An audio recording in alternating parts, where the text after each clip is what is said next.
Okay, now let's begin with one of the questions asked in examination about the population demographic transition model.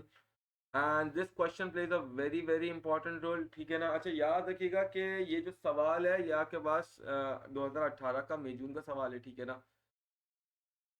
बहुत simple question है. First of all, which diagram figure 5.1 which diagram of a demographic transition model, ठीक है. Add suitable label for the line Z. We have already done the third line. एक birth rate दी हुई है, दूसरी death rate दी हुई है, तो तीसरी लाइन कौन सी है बेटा? That is the line of total population.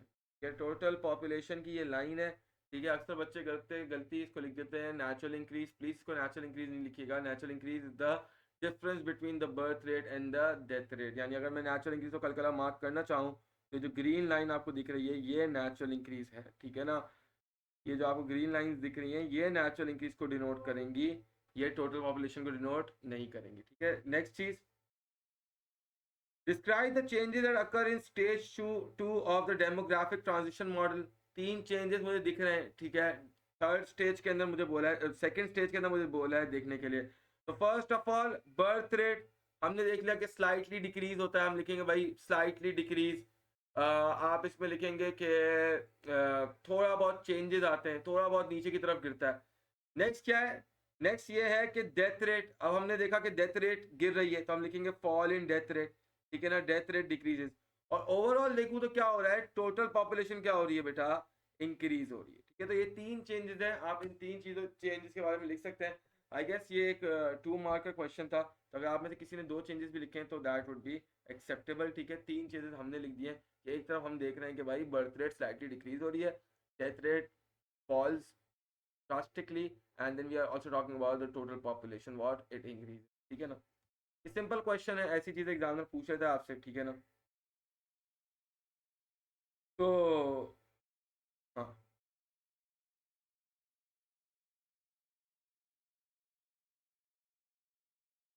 okay, suggest 3 reasons for a high and fluctuating death rate in Pakistan during stage 1 of the demographic transition model. तो हमने हाई डेथ रेट के ऑलरेडी जो reasons लिखे हैं वो हमने वापसी इधर लिख दिए. तो वो रीजन लिखवाने का मकसद ये था कि पास पेपर में मसला ना हो, क्योंकि एग्जामिनर ऐसे सवाल क्या करता है, एग्जामिनर ऐसे सवाल आपसे बार बार पूछता रहता है.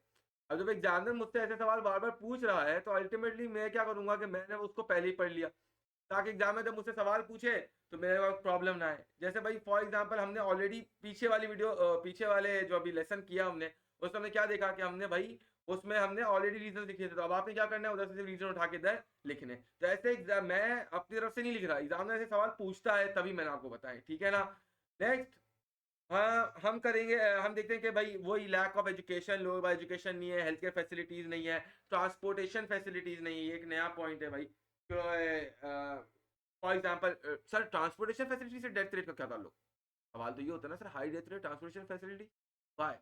Ambulance services to take all of your basically ill people to hospitals, वो easy हो जाता है, ठीक है, अगर आपका अच्छा ट्रांसपोर्टेशन हो, ठीक है ना. नेक्स्ट क्या है?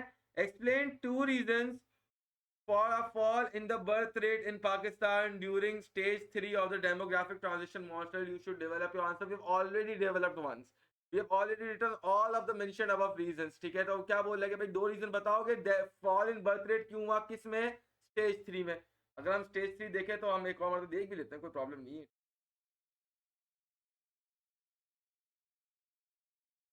अगर मैं तुम्हें अपना ये स्टेज 3 दिखाऊं तो स्टेज 3 को देखो. स्टेज 3 में बाकायदा तौर पे क्या हो रहा है? फॉल इन बर्थ रेट आ रहा है. Market with red, just see the red line. Fall in birth rate आया, बिल्कुल आया सर. क्यों आया? रीजन लिखने हम ऑलरेडी लिख चुके हैं, पिछले हमने लिख लिया है, ठीक है. तो अब ये है कि पास पेपर में क्वेश्चंस ही ऐसे आते हैं, तो आपको तभी वो नोट्स पे ज्यादा रिलाई करना चाहिए, क्योंकि अल्टीमेटली पास पेपर सेम क्वेश्चंस पूछ रहा है, ठीक है ना.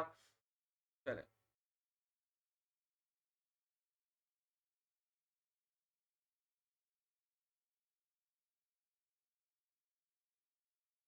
तो अगेन वही रीजन जो हमने पहले लिखे हैं. Job available for women, women become career oriented, busy हैं तो जाहिर सी बात है they are not giving much births, they are not involve in a lot of relationship. इसकी वजह से जब जॉब्स होती है वुमेन के पास तो they are also marry in later years. ठीक है, वो अर्ली मैरिजेस नहीं कर रही। जब वो अर्ली मैरिजेस नहीं कर रही तो उनके पास जाहिर सी बात है सर्वाइव तो नहीं, खैर उनके पास ज़्यादा टाइम नहीं होता, and then they are marrying late, तो ऑफ कोर्स वो फिर आकर there decrease in birth rate. ठीक है, एक्सपेंसिव लिविंग, हाई स्टैंडर्ड बहुत हो गया, महंगा हो गया रहना, तो लोग प्रेफर करते हैं भाई कम से कम बच्चे हों ताकि उनका सर्वाइवल ईजी हो जाए। ठीक है, वैसे ये मुसलमानों का कॉन्सेप्ट नहीं है, हमारा कॉन्सेप्ट अलग है। हमारा कॉन्सेप्ट है कि भाई रिस्क अल्लाह ताला देने वाला है, हमें तो इन चीज़ों पर रिलाई नहीं करना चाहिए। ठीक है ना। Next, later marriages. Urban areas के अंदर लोग लेट शादी करते हैं, ठीक है ना। तो अब उसकी वजह से क्या हुआ है, तकरीबन 22 प्लस ईयर्स आपके पास वो हो गया है कि भाई अमूमन लोग 22 साल की उम्र के बाद ही शादी करते हैं। पहले ऐसा नहीं था, पहले 16 17 18 था, तो they tend to have more kids, 5 6 years उनको एडिशनल मिल जाते हैं। ठीक है ना। 2 marks for the reasons and 2 marks for the development. This is the criteria of this answer. I hope it I have made myself very clear. किसी को कोई परेशानी, कोई दिक्कत, कोई ऐसी बात समझ नहीं आई तो पूछ लो। It's clear, please do write clear in the chat box ताकि हम आगे बढ़ सकें। अगर किसी को कोई प्रॉब्लम है, जब तक कि तो हमने छोटा सा एक पास पेपर क्वेश्चन किया है डेमोग्राफिक ट्रांजिशन मॉडल का, तो please do ask me in the chat box ताकि फिर हम उसको देख सकें, वरना हम आगे बढ़ेंगे बेटा।